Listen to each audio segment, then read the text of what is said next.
Russet and the Two Reds by Will and Nicholas.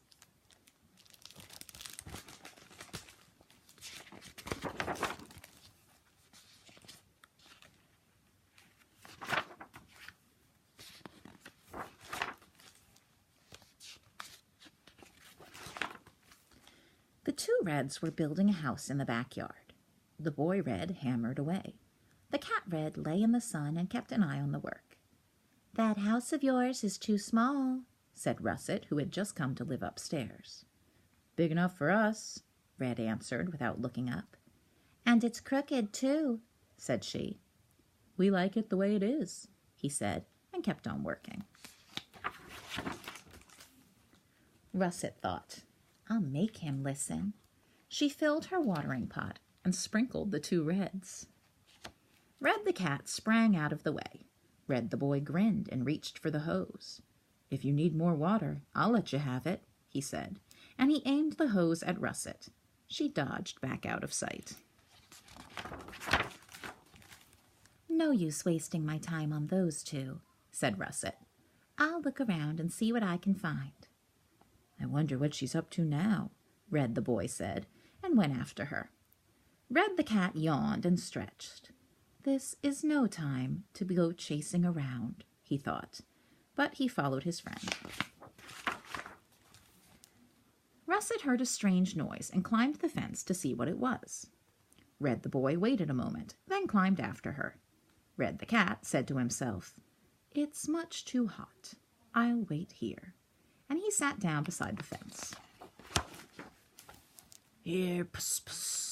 A man held out his hand and slowly moved nearer. Red put up his back and stood ready to defend himself. He didn't see the other man sneaking behind him, net in hand. Before he could run, the man threw the net over him. "One more in the box," said the man with the net. "And a good one by his looks," said the other. The two men laughed and tossed Red into their truck. Russet had found where the noise came from. The 7th Street signal senders all wanted the same cat. The cat didn't want any of them. He sat high up in the tree while they argued. The signal senders saw Russet and were after her at once. Russet ran as quickly as she could. She was almost over the fence when they caught her. "A girl!" they shouted. "A girl!"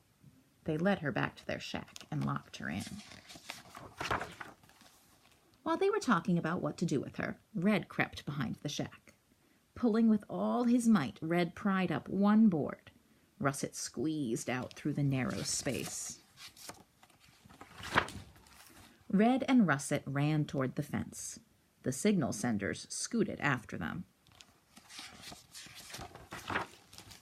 In the truck, Red the cat thought, "Whatever can be closed can be opened."